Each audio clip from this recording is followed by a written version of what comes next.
high-protein food that's made from wheat gluten. Some people call it wheat meat. You can buy it at a natural food store or a large grocery store, but you can also make it at home.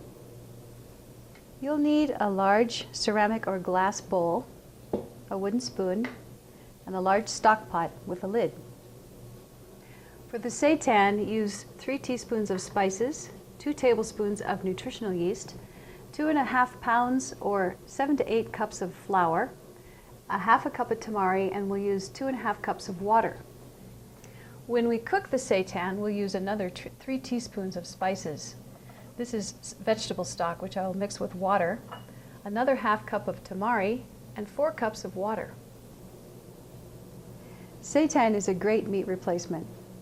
It has a mild taste and absorbs flavors well, but you still need to spice it up when you're making it. This is where you get to be creative.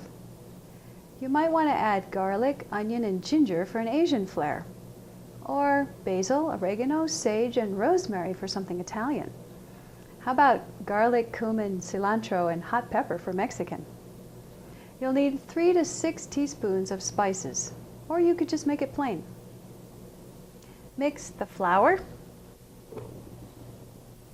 the yeast, and the spices together. Then add the liquids. It's my half a cup of soy and 2.5 cups of water. When you can't mix it with a spoon anymore, use your hands.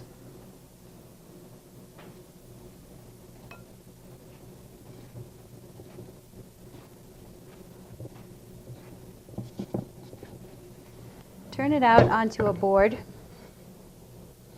or your counter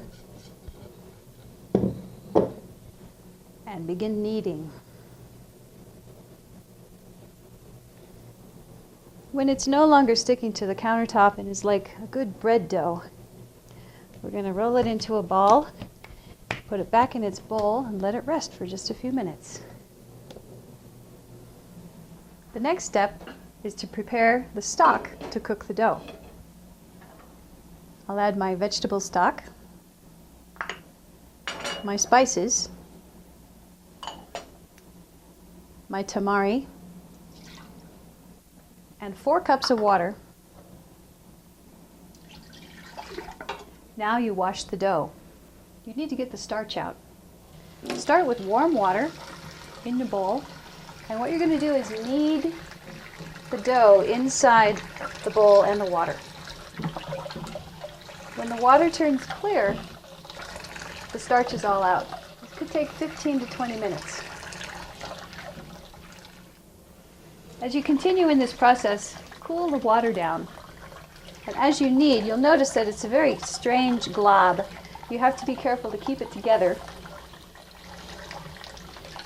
And the water will get clearer as you continue kneading.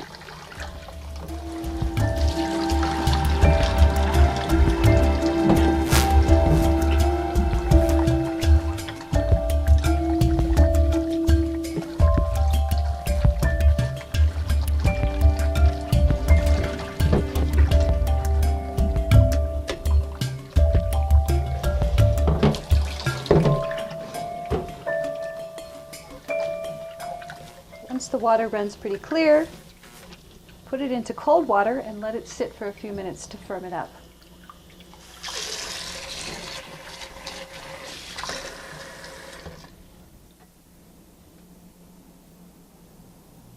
So I let it sit in cold water for a few minutes, and now I'm draining it. You can cook it whole, you can cut it into pieces, or you can form it into patties. I'm going to cut it into pieces. You notice that it's quite a bit smaller than what we started with, but not to worry, it'll expand when we cook it.